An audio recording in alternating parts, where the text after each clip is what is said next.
Good morning, good afternoon, good evening. This is Ian Nethercott. Happy Monday from the Auto Hub Show. I thought I would play a segment of a video. This is actually an interview I did with Robert from Valley CMA. If you're not familiar with CMA, they're a Northeast-based dealer. He actually is in the fixed op side of the business, manages multiple properties. Just a couple of comments from him. The whole interview will be up soon. Here we go. Always takes a second. What is that? Try again. Come on, play. Partnership. I feel like we're in a good place where, again, if the partnership comes in right from the manufacturer, we really won't see too much of an increase or too much of a hold. I know the people I spoke to, the independents are a little bit different in that regard compared to the manufacturer. So I think they're going to see the largest kind of growth in what you would see as far as costs are concerned. But then again, that still affects us because we still utilize them. In some cases, we have to get aftermarket parts. We don't have the factory stuff available, or we're trying to move a used car that's not a brand that we have, and the quickest part to get is through the aftermarket, not the manufacturer. And again, we'll see those costs as well kind of hit us, but it's definitely such a smaller scale. I feel just because of the cost of what we're dealing with, that we're really not going to see a huge problem with the part side of it. It's just going to be an inconvenience, if anything. And what about the retention side? I mean, I know back when I worked on the BDC side, I was doing some work with some General Motors stores, Mercedes-Benz, and other brands, and they had this really low target for service retention. But obviously, when you look at ownership term stretching, and you're looking at obviously trying to retain as many customers as possible, and unfortunately for the independents, their costs are up, so that means we probably have an advantage, even though we always did with the costing. Are there any strategies you're working on to increase retention, to bring people back that maybe you lost to other third parties? Like, how are you playing that game? Yeah, so we've put a structure in place where we're just kind of trying to stay out in front of everything that's going on right now and be the information hub for what they need to know. Because to be frank, I mean, if you look out there, I don't see anything from the aftermarket really, saying there's any cause for concern. They're just letting it roll. So we're out there actually putting ourselves out there through social media, through email blasts, on our websites. Videos we're sending to the customers from our CFO, just saying, we're here to help. You have questions, call us, and try to help build that relationship. And really, so that's a little segment. If you're not familiar with CMA, that whole interview will be up soon as I get approval. Here we go. And good morning.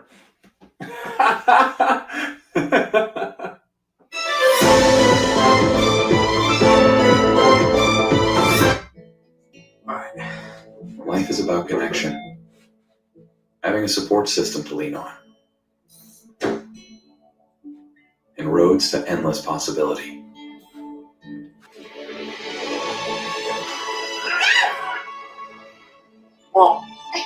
At every turn, guiding the way, we are building the connections that move you.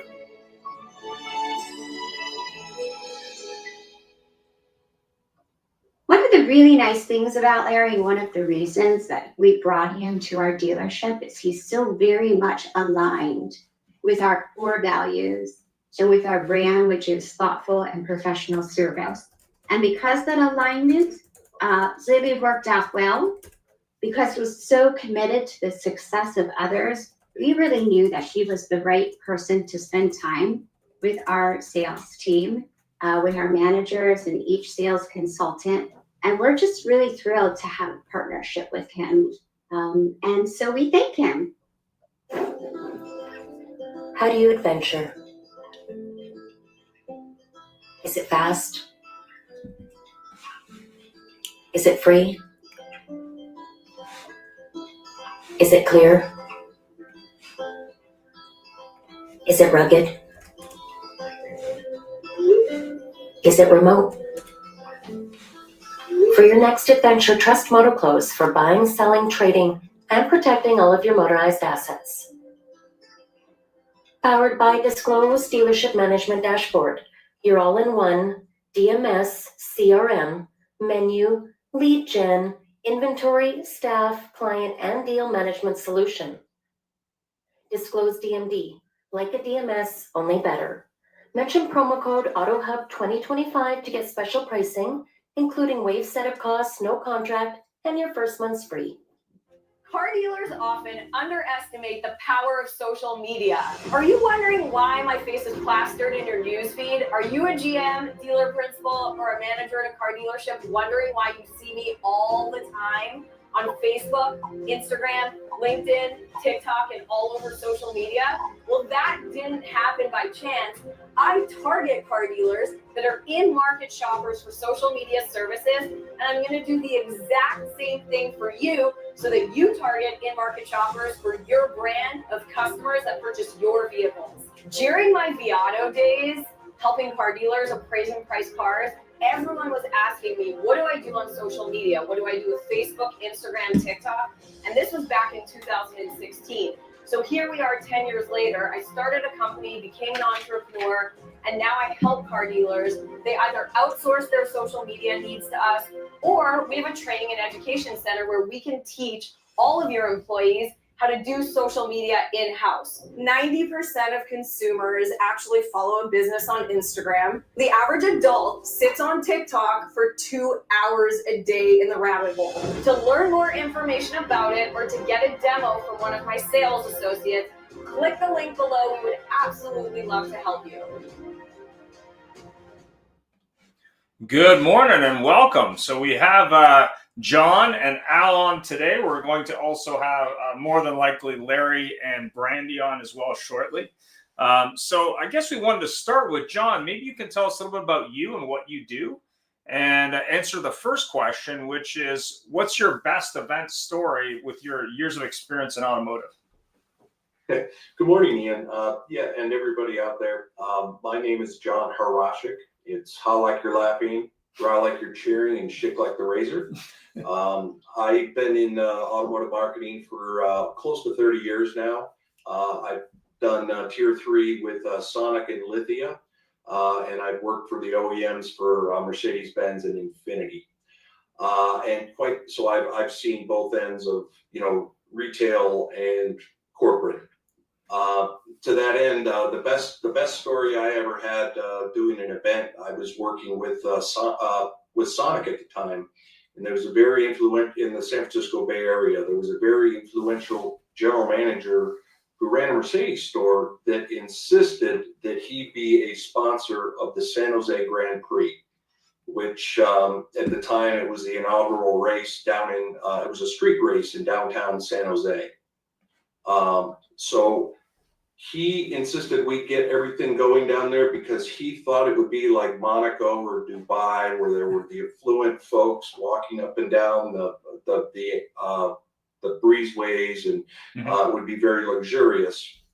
Well, it turns out when we got down there, he had printed up a bunch of the cheapest T-shirts anybody had ever seen. It was literally something that you wash once and then use it as a rag later. However, we were asked to take the boxes of these shirts out to the crowds and distribute them to everybody. Okay. So when we got out there, word got out that we had free T-shirts, and we were literally mobbed and almost beaten up for these T-shirts. Yeah. We barely got out of there with our cart, and so everything else went off without a hitch at the race. But at the end of the race, we came back. And doing a follow-up, we realized we were just a blip out of all the advertisers that were there, and it saw no boost in sales for the dealership. However, the general manager, for his ego, got to rub elbows with all of the elite that were there. However, he didn't sell any more cars. Interesting. So obviously execution is part of that success there, but more importantly, maybe spending a few more dollars on T-shirts. Oh, yeah, absolutely. You must have a large T-shirt budget to pull off any event out there, sarcastically. Yeah. So Al, I know you're driving. Maybe you can introduce yourself and share some details on an event that's been successful for you in your life. So thank you, John. I appreciate that story. That was actually enjoyable to hear because more people need to hear about how we execute things that aren't always successful. You know, it's like all we hear about are the wins. Sometimes we need to hear about the losses. And so no, I appreciate that. No, so the one thing I would say is, you know, it's like, I'm Big Al with Feldman Automotive, Mark Wahlberg Automotive. Yep. Been in the industry for, 22 years now. I feel like I'm getting old. And, but the one thing that we've done is we do this celebrity golf outing every year in Detroit, and we're partnered with Mark Wahlberg Youth Foundation. Yep. That we do that, and so it's a huge celebrity event. Everybody comes out. We got, I would say it's like peppered with A celebrities, but it's a lot of BC celebrities. Okay. Local athletes, stuff like that. But it's a great event. We raise a ton of money. Every year it's about $2 million we raise. Wow. For the kids, and it's absolutely amazing. And I get to go out on the golf course and tear it up like an animal, like I am, because I'm an awful golfer. So that's the one big event that we are doing recently that's working out well for us. Is there any other events you're planning in 2025 at all that maybe you hadn't thought of yet, or that you've done in the past that have been successful or not successful, to your point? Well, I'll tell you, there's a lot of stuff we're looking at because we just recently picked up the franchise Ineos for the entire state of Michigan. Wow. And so there's a lot of on-site activation for events that are coming up. So there's a lot of stuff that's nothing's concrete, but stuff we're looking at. So yeah, there's a bunch of stuff we're looking to do. Yeah, it's on the weekend. They're doing a Happy Gilmore 2, which I thought was kind of funny. Being that it's been a minute since the first one. And I also saw a post this morning, a guy who wants to do a shooting contest versus a golf promo, which I thought was kind of interesting twist on that. And I guess the other thing that was kind of interesting, being that I worked in retail myself, I think I've been in the business 25 years, but also work with manufacturers and also dealers all over North America, was that, you got to be a little bit creative. And I think a lot of cases, it's repetitiveness that maybe is the challenge versus creativeness. And I love the fact that you're raising money for charity. There's actually a charity that raises money for diabetes research in the market I'm in. And one of the local Mercedes dealers basically volunteered their location basically to host an event, which will get the customers in. But the one that I thought was really interesting was when I happened to live in the British Columbia market, there was a big Harley store there, and they had a big hall inside the dealership that they would just let people use, local charities, just to bring people through the door, which I thought was kind of interesting, just from a point of view of maybe it's not just about events, it's also about, how do I drive traffic through the door that, gets exposed to my brand. And I think when you're looking at Feldman Automotive, if you're not familiar with them, Mark Wahlberg Automotive, which I believe is under the same moniker, am I right? Correct. Yeah. Obviously they got a little bit of star power behind them, but at the same time, it's really about, making it interesting for the customer. And I think that's the big thing this year when you look at, market demographics and market change. There's a lot of stuff changing, but that doesn't mean people still don't need a way to get to work and get out and use a vehicle. So I think it's really about how do I make that interesting? And I always use the example of, I think it's Subaru does an event annually where it's like Subaru Love, and they do like a charity thing where they give away a portion of the car sale to the charity of the person's choice. I think that's also an interesting one that I've seen. So when you're looking at planning an event at Feldman, I mean, is it something where it's like you put a bunch of ideas on a board, or like, how does that work? Like, how does that work for the group?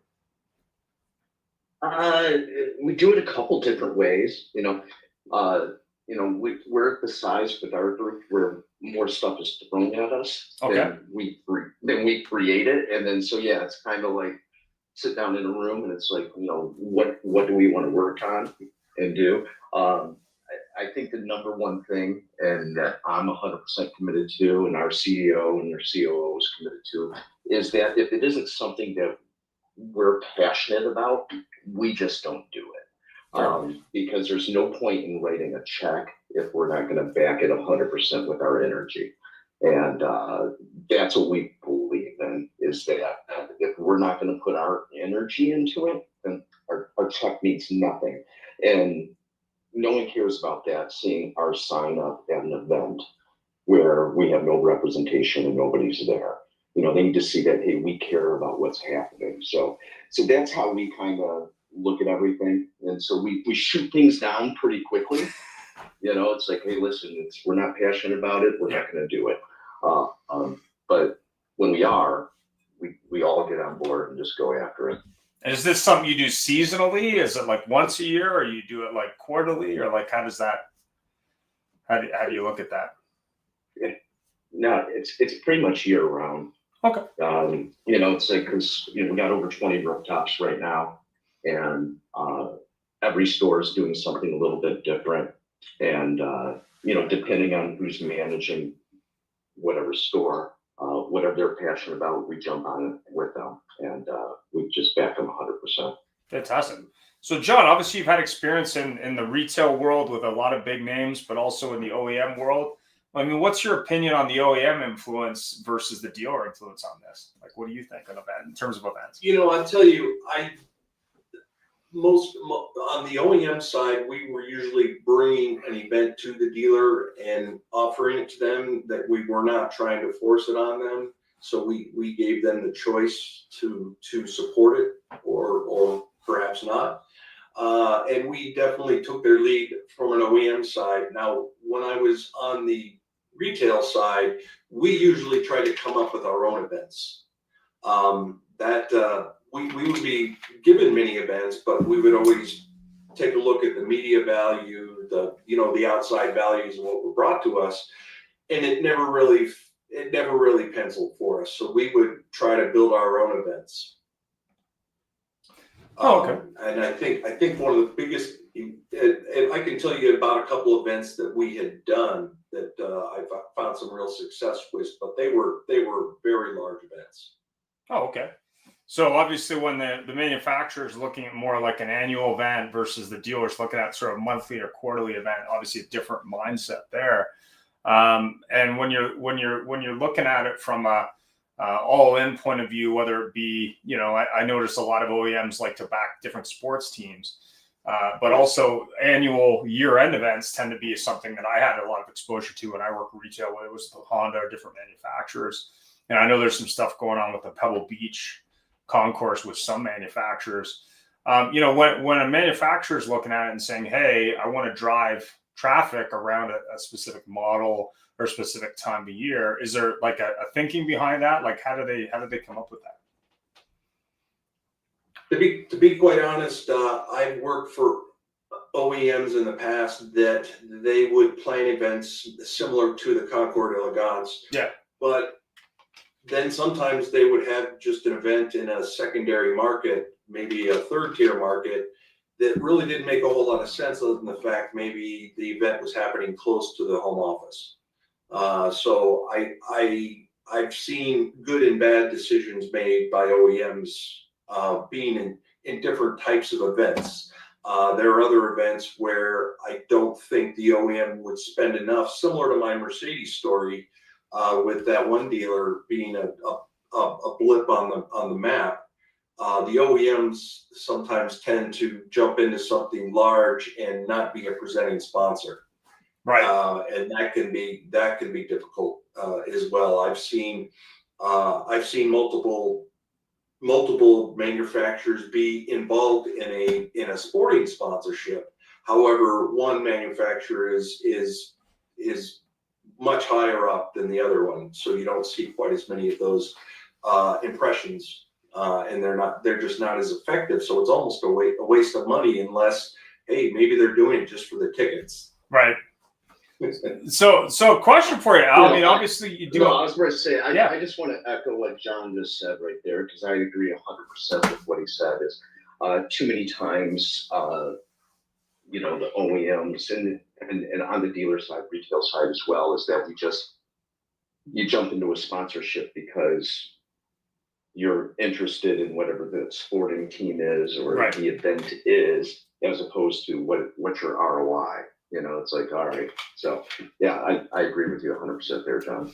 I always use the example of back when I was working in BDC departments and General Motors had hit us with a bunch of leads from a car show where they said, hey, these guys didn't win the free car, but why don't you give them a shout and see if they're interested in coming in? It was like, that's going to be a fun call. Right? Yeah, these people are real interested in buying something right now. So I thought that was kind of interesting. So, you know, Al, as you're looking at the market today, where do you see that different from, say, event planning that you did, you know, a couple of years ago? Do you see it, you know, any sort of different ideas, or do you see anything that, you know, is a little different twist just because of current economic factors? I mean, do you see anything different there at all? I'm not. From my opinion, no, I don't see a whole lot different. What we've been doing is we just kind of double down on the organizations we've been working with. Okay. You know, it's, you know, because, you know, the way I look at advertising, it's frequency, Yeah. you know, and just being in front of people. And so like, and it's that time of the year where I'm getting 100 emails every week on, you know, which golf outing are you going to sponsor? Yeah. You know, it's like, and we just started doubling down and going in more on it. And it's because there's no trackable ROI, you know, instantaneously on any of this type of stuff. But it's the relationships you build. And it's not just with the community, it's with the organizers of the events. So that's the only thing we've done, is that it's like we're not taking on new stuff, is we're just doubling down on everything that we've done before. You know, so that's how we look at it. So there's no focus really on service to sales transitionary stuff, or on identifying opportunities outside of an event that might have something to do with the service customers, since you're still having a lot of those come in, and maybe that's impacting things a little bit. Or is there any thought on that side? Candidly, I don't have a strategy on it. But Fair enough. You know, like when I say that, it's like when it comes to, you know, these outside events like this, it's just brand awareness. That's all I look at, is how do I drive people to my website? How do I get people to search for me? How do I get them to think about me? And then I let my team work it from there. Fair enough. So, John, on the marketing side, since we're talking a little bit about marketing and brand awareness, what do you think on the successful marketing side? Being that we're getting out there with brand awareness, but what do you see on the marketing side of this discussion? Well, what I have done in the past with on a more marketing retail side of things, I worked with Lithia, and we held large used car sales where we would be in a metro, and we would move all of the used car inventory to a central location, be it a fairgrounds, abandoned mall, something along those lines. We called it the biggest sale ever, I guess, or something along those lines. But we ran these in both Medford and Anchorage, Alaska. Wow. Okay. We really went out over the top in Anchorage with 5 dealers. We combined all of their inventory in an offsite. We hit all media for 2 weeks. Just hammered it from soup to nuts, from traditional, digital, all the way down to, we had human sign walkers just on the corners. Interesting. And we created scripts for the people at the dealerships to be able to answer questions about the event.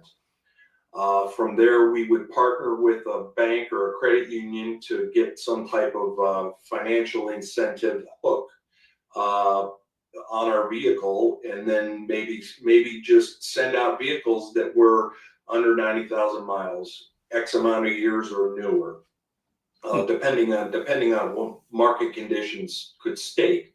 But we hammered it for 2 weeks beforehand, and we had on-site radio interviews. This was a bit ago, but we had remotes, And we would see a significant increase in our larger stores, being the Chevy and the CJD store, as well as the Kia store. However, the BMW and the Hyundai stores didn't see much of a lift, but they did receive exposure by being at this retail event. Interesting. Yeah. So obviously, Al, you've been doing a lot of marketing for a while. What was the, I guess, most surprising success or the most unexpected success of all the stuff you've done?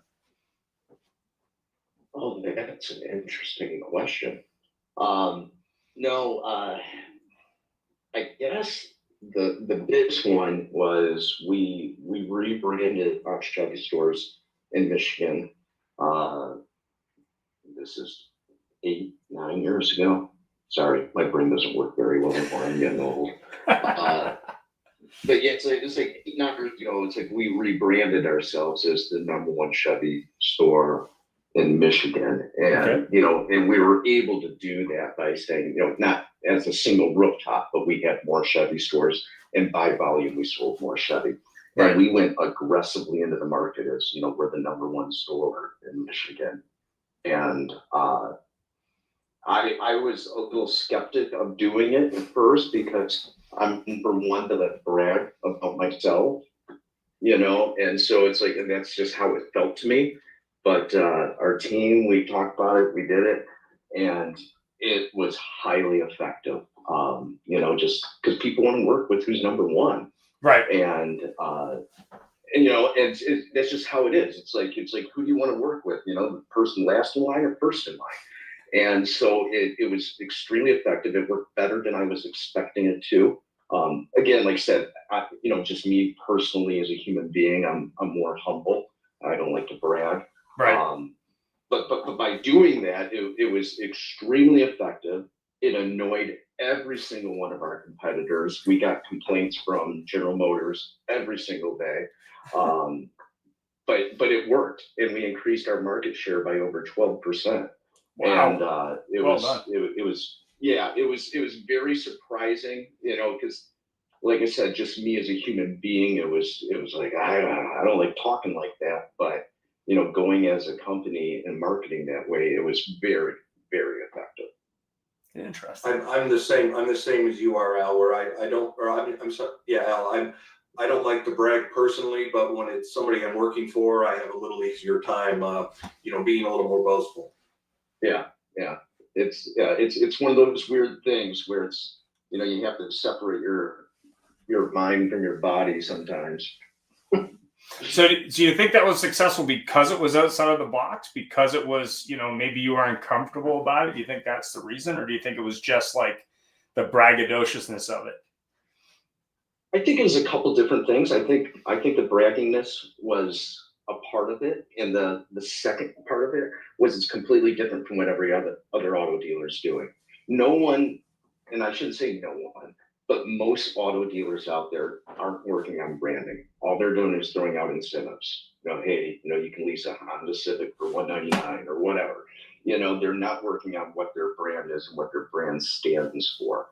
And that's the focus that I try to stay on. It's like, what does my brand stand for? I let my team work about the sales. My job is just to create brand awareness and get them the traffic. And I had a question here from LinkedIn.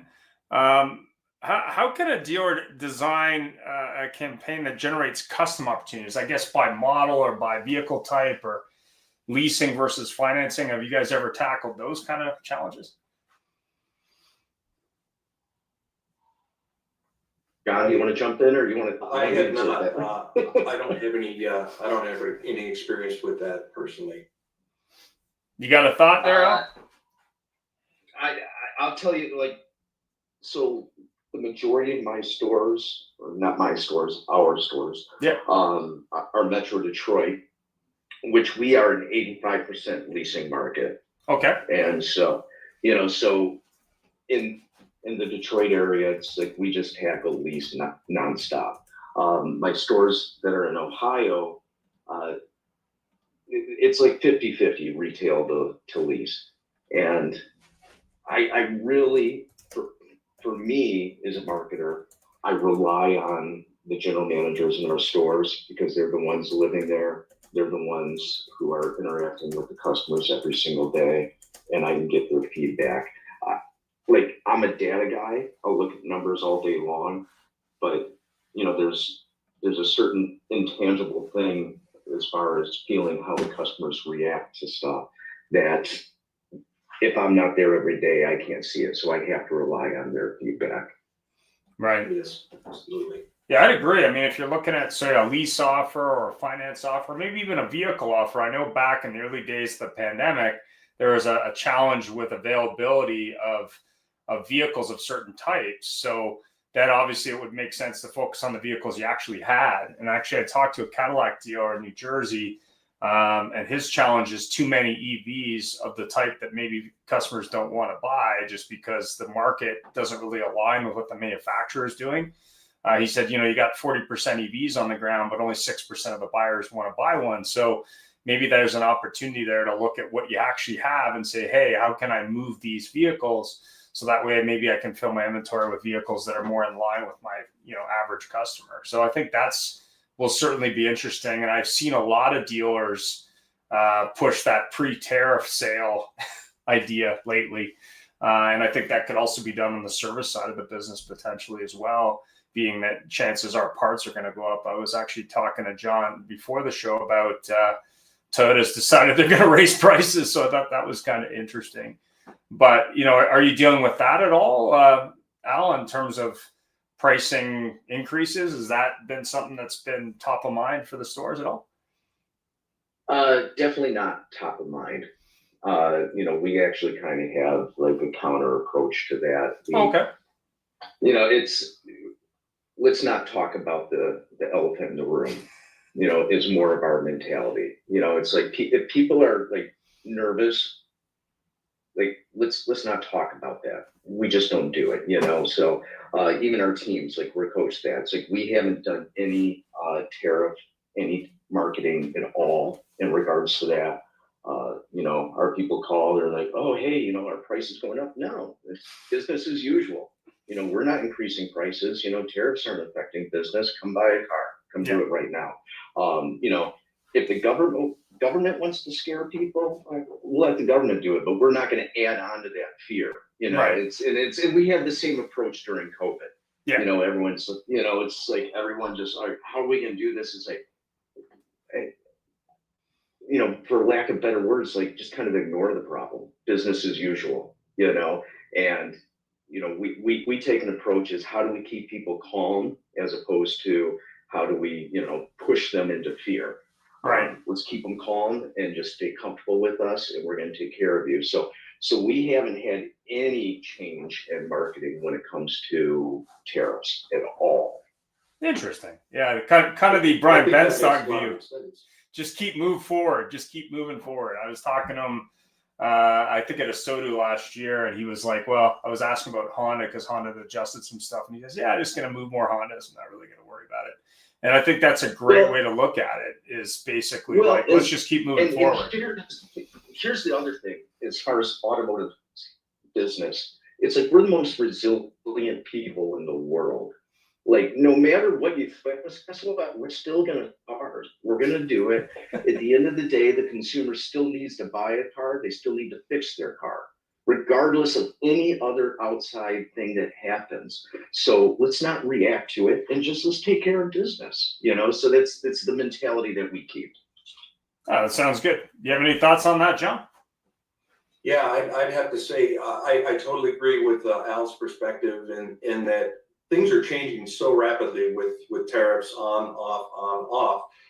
You can't plan your business around not having vehicles or having vehicles. At this point, you almost need to be, as you mentioned, resilient and bob and weave when changes are made. But until you start seeing empty lots, I don't think we're gonna have any panic in the automotive industry. Yeah, I mean, I think I talk a lot, obviously, on the show about the 30-day cycle of the car business, but actually, in this case, I think it's a big advantage because we're really focused on that. How can we be very successful on a month-to-month basis? we're obviously looking at planning more long term, but if we can be successful with what we have on the ground and what we have coming in, and obviously focus also on used cars, that's a great way to move that needle forward. And obviously the service side has been something I've been talking about for a while now, especially on our Friday shows about service and fix stops, being that people are keeping cars longer than they used to. But, from a point of view of how you react to that was the reason for the question, because there's so many dealers, to your point, who are maybe panicking a little bit about it, where really they should be focused on how can I help the customer who's in front of me right now who wants to make a deal, right? So, from a point of view of planning, I know it's a little bit harder now than ever just because of, fluctuation. Do you find that that's harder for dealers these days? I mean, what do you think? Whoever wants to jump in. I think Go ahead, I John. think the biggest struggle for us on the dealer side is just, the EV push from the OEMs. Okay. That's like government mandated, and the OEMs pushed it, and then now the OEMs are backing out. It's just because we realize EV vehicles are great vehicles, and they can be the perfect vehicle for specific consumers, but we're never going to replace the ICE vehicle. The internal combustion engine is never going away. It's not going to be there. So that push to the point you made that earlier, as far as like we get too much inventory. Yeah. That's the biggest struggle that we've had in all our stores, is like we had these EV vehicles pushed down our throat by the OEM, and we just don't have the demand. Economics is pretty simple. It's supply and demand. There is no demand for these vehicles that they push for. I believe the last time I looked at the statistic, like 85% of all EV vehicles are registered in the state of California, and they're like pushing them to me here in Detroit. Yeah. So it's one of those things right there. So it has been an educational experience, and then we've had to change our website experience to educate people on whether or not EV can work for them. I've driven EV vehicles myself over the past couple of years, and I get range anxiety. I do. It's like, because I'm driving, to 16 different stores in a day. Yeah. And it's one of those things. So EV isn't right for me, but it could be right for my wife. So those are some things that we deal with when it comes to inventory situations, is what the OEM forces on us. I'd agree with you. I used to live in a pretty EV friendly market, and now I live in a market that's probably the most anti-EV market because of weather, really. People are looking at it going, yeah, it gets cold, so that's a mistake. But not only that, I think when you look at a new product like Slate, for example, is one of the new EVs out there. I think there's definitely going to be some interesting things on the low end of EVs that are going to happen. I think that the continuing moving towards higher and higher end EVs for more and more money, to quote my buddy who runs a Cadillac store. It isn't in line with the actual demand. So I guess from a point of view of the government trying to tell you what to buy is probably a mistake. But also, I think that you're going to see the manufacturers adjust, because they're going to say, hey, we're making these things. Nobody really wants them. So we've got to adjust that. What do you think, Sean? I saw something exactly what you were describing there. I was consulting with Mercedes last year. Okay. And they're another brand that had, in my opinion, gone a little too EV heavy and demanding their dealers sell those EVs. Yeah. And I was up in Detroit meeting with dealers, and they said there is no market for these EVs here, period. Yeah. I come from California, so I know EVs very well, and I've seen many of them on the road. Even here in Chicago, there are EVs all over the road. But up in Detroit, you don't see that. And again, it's what you guys are saying is you can't let the government tell you what you should be buying. Oh, 100%. When you look at EVs, I would say 4 or 5 years ago, there was this move that maybe there's going to be 20% market share. And then there was this crazy move where it was like, maybe it's 100%. It was like, I don't know where that came from, but I don't think that's going to happen. So, and I've had many shows on the topic where I've had EV haters or realists versus EV fanboys. And it's always interesting to look at the different points of view. But all you have to do is look at big brands like Volkswagen, Toyota, General Motors and go, hey, Toyota's famous for saying, maybe we build some. So I think the future is just similar to the past. It's going to be about options, but I think it's also going to be about market conditions. When you look at vehicles being built moving forward, I mean, that was one of the things that was kind of interesting about the slate was like entry-level vehicle, entry-level price. Maybe that's a possible market that manufacturers aren't looking at. There's too many vehicles with too many features that may not fit for everybody's needs, right? I'm assuming Detroit's a good market for that as well. But California, it's a whole different ball of wax, right? I mean, there's that whole sort of environmental bent, maybe because of, state management. I don't know. But so when you look at that change in inventory, I'm assuming the manufacturers are going to shift that. Do you think they're going to put more incentives on what you have that nobody wants? I mean, what are you hearing from them? Oh, it depends what OEM you're talking about. Yeah, but if you're looking at General Motors, for example, like, are they saying, hey, like, yeah, we want to help you? Or are they saying, well, yeah, the winds of change are coming? Or are they just not sure? I would say I have not seen anything from the General Motors side that doesn't show that they're not going to help us. They're putting incentives on the vehicles that we need to move. They definitely are supporting us 100%. Is the best way I can say that. That's good. And John, I mean, obviously you were talking to some dealers in the Detroit market, similar market. And I know I think it's the EQS, which is the Mercedes SUV or electric or whatever. And they're having the same trouble here selling these things. Do you see the manufacturers eventually saying, hey, maybe we need to switch manufacturing and stop doing this? I think there's got to be a point where it buckles because you're not gonna change the buyer's habits. To a certain extent. So therefore the OEM will become less profitable when they're selling fewer cars. So they've got to make a decision in product planning to say, hey, we need to scale back on these EVs. Now, and then there's the $1 million question: are we still going to have access to the minerals to make EVs? Right. So there's a lot up in the air if you really want to dig deep into it. Yeah, I think it was the Dodge Charger that was like an EV and then not an EV and then go back to gas. It's like a very quick turnaround.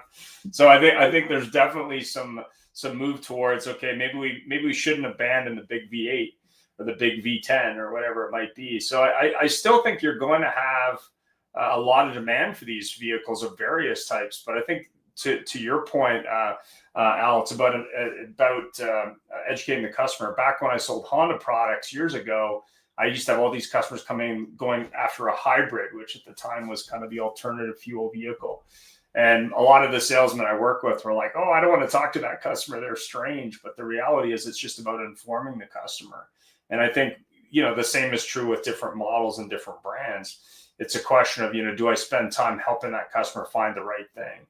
And more importantly, if I do that, I'm probably going to retain that customer no matter what brand that they're interested in.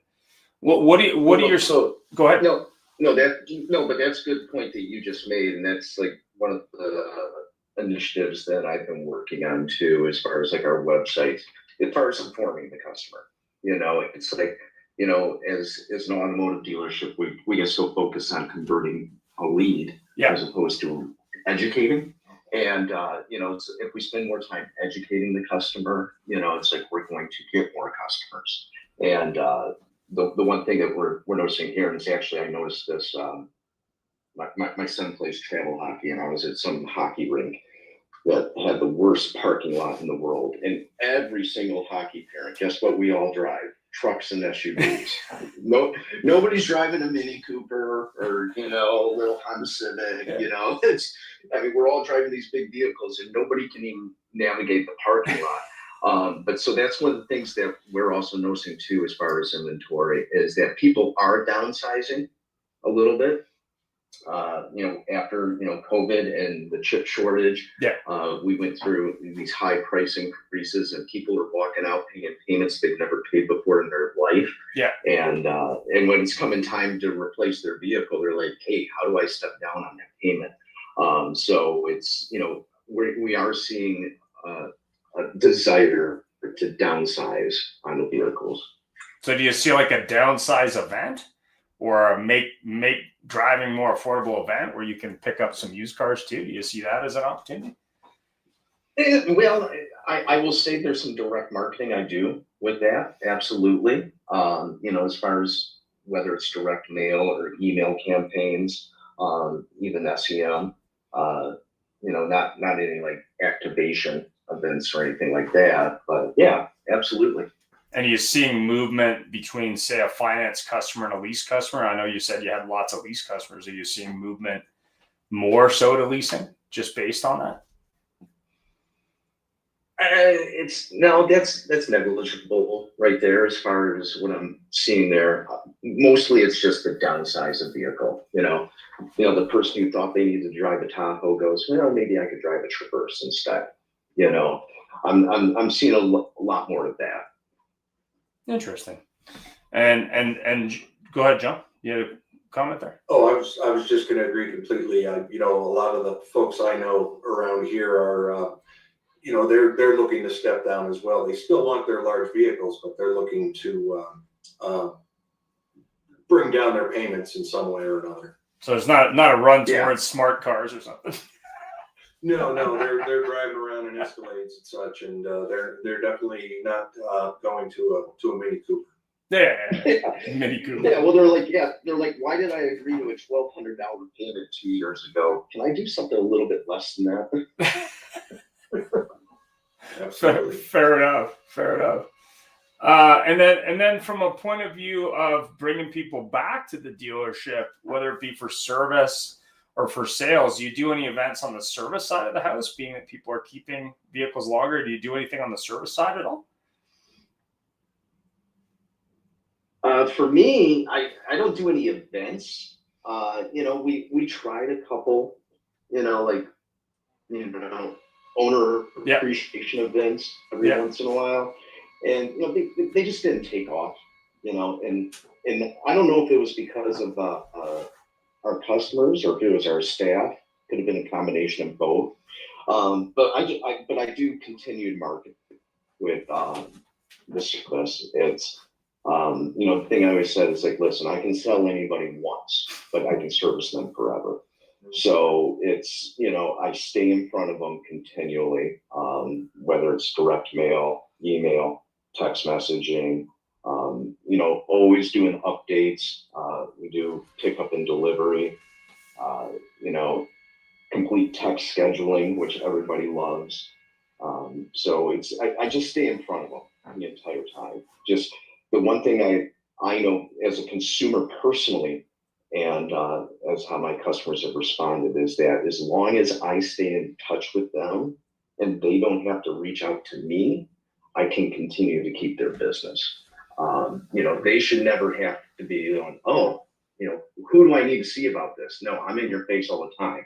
That it's like, hey, it's time for your oil change. Do you want to pick your car up? I'll come pick your car up, So it's just continual marketing to them. Fantastic. Larry, Mr. Feldman's on, not to be confused with the Feldman Dealership Group, but Larry, do you have any thoughts on event marketing and how dealers can maybe be unique in that area, especially on the service side? Yeah, just human communication. As we move closer and closer to AI and this being automated and that being automated, just a human voice, just saying, hey, let me see if they're at their desk. Okay, they're not. Would you like voicemail or should I run a note back to them? Just simple, just being human will make a big difference in a world where everybody's frustrated by electronics and 19 prompts and then they hang up on you. Cool. 100%. And John, did you have any thoughts? Obviously, we're getting close to the end of the show. Did you have any thoughts about events in 2025, 2026? Do you think anything's going to change there? Do you think there's going to be any kind of monumental change in marketing or any kind of, obviously outside of t-shirts, ideas that might draw people in that would be sort of revolutionary outside of the box? Again, I would reach to what Larry was speaking about is AI is able to reach out and automate the one-to-one marketing. That is something I could see out there. If we lose new car inventory, I think what you were alluding to earlier is we do need to focus on service, depending on your capacity within the store, and you're also competing against independents in some situations for oil changes and such. So I don't see a major earthquake when it comes to marketing. But marketing is constantly evolving. When I started in this business, we were still doing newspaper ads and radio ads.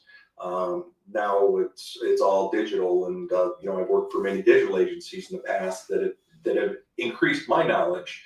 But it's something that all marketers need to stay ahead of, and dealers. Thanks for that, Al. Obviously, you're an outside the box marketer. Do you see anything sort of out there that you'd like to try in 2025, 2026 that you haven't done?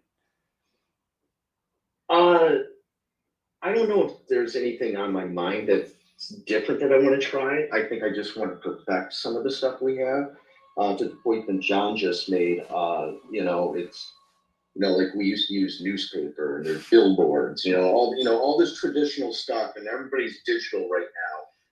I truly believe as a marketer, it's, all of it can still work. It's all about execution, and so I want to work with our team, harder on some of the stuff that we're doing, because the one thing as a marketer I believe in is frequency. Like, I don't, we get so focused on, and the one comment I hate hearing, and everyone says all the time, is like, right message, right time. Like, I don't give a shit about the right message, right time. I just want to get in front of people and have you remember my name. And then when it's time for you to do something, my team can execute on it. So and really that's where it's at. It's like, how can I get the most eyeballs, the most time, and that my team can execute on the message I'm delivering. So that's really the drive for us for the next couple of years here. Fantastic. And Larry, I know you deal with a lot of dealers all over the U.S. market, and sometimes in the Canadian market as well. Are you seeing anything that's really, I guess, outside the box, or something that you think that you'd want to try if you ran a dealership today? I know you did in the past. Larry? I think what I would do is focus on tying all the departments together, because everybody in the car business acknowledges the same problems, that fixed ops and variable, instead of working together, seem to be at odds or siloed. That BDC and sales seem to be at odds.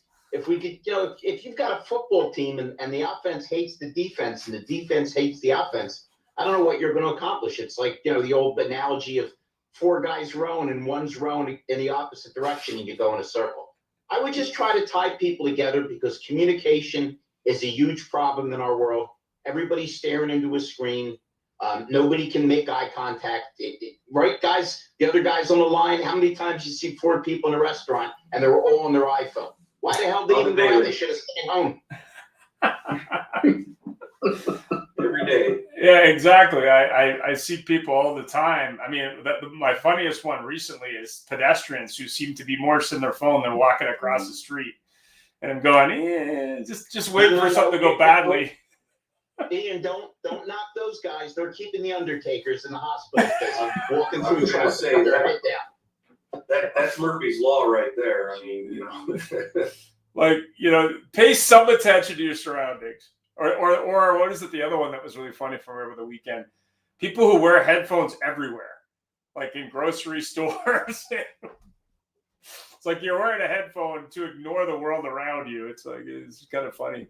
It's kind of like those VR headsets. Well, thanks very much for everyone's input today. Have yourself a great week. And remember that it's all about, obviously, getting your name in front of people, often, thinking outside the box. I love that Chevy example with we're the biggest, baddest ever in the whole market because we have all these stores.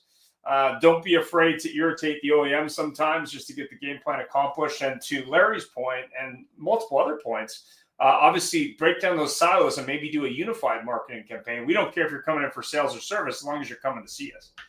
And I think that's another area that really dealers should widen, because if someone's keeping a car 12 years, especially if they have too high a payment, there may be 2 opportunities when they come in to service it. And thanks for being on the show today. I really appreciate it. And have yourself a great day. Bye for now. All right, thank you. Yeah. Thank you. Bye.